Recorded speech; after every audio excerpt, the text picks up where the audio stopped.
بجفل اردوغان دولت ترکیه لسر باکور سوریه و هر و روجاوی کردستان سران سر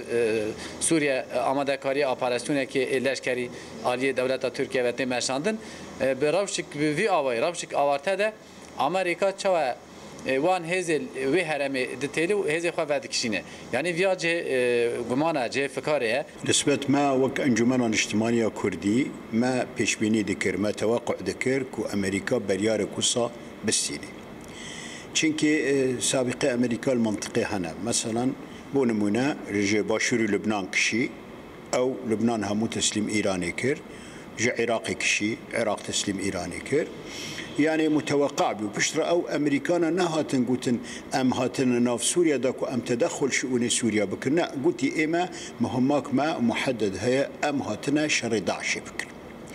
وشها ما هنجي وما دقوتجي وأم دباسين ما دقوت شها ما هنجي أمريكا قال بيادتنا تشتكوا نابري أمريكا وبيادا عقدك أمنية أو عقد أمني كان جيبي وخلاص به أمريكا برياري ذاك أما بيوستك كشانوي العراق كشان ديوا السربازة كانوا خوي العراق ده لاستادك أم برياري شيء تايبته بأمريكا ك شتێکی زۆر ئاسایی و طبیعیە کە بە کشانەوەی سەربازەکانی ئەمریکا لە سووریا بێ و یا لە عێراقدا بێت. کشانەوەکان مەرج نییە کشانەوەیەکی یەکجارێکی بێ پێم وایە ترامپ بۆ ناسراوە بڕیار دەدا و جێبەجێ ناکا یا بڕیار دەدا و درەنج جێبەجێ دەکات و ئەمە ئەگەر بۆ جدیەتە بێت و ترامپ هێزەکانی بشێتەوە پێم وایە کارەساتێکی گەورە ڕۆژهەڵاتی ناوەڕاست بە تایبەتی سووریا و مووسڵ دەگرێتەوە بە تایبەتی کەیسە داعش ئێستا لە بروزایە جارەتە گەشەی کردوێتەوە و تەسەورەکەم ئەمە گەمەیەکی وا بێت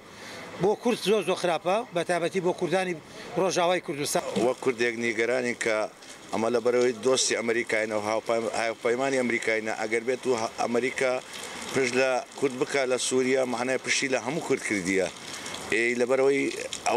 ئەوەی لە سووریا کرا کوردەکانی سووریا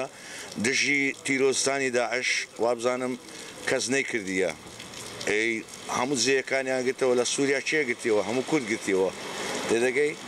ئەمە بەڕاستی نیگەرانین ئەمە هاوپەیمانی ئەمریکاینە مەفروزە پشت لە کورد نەکاتن.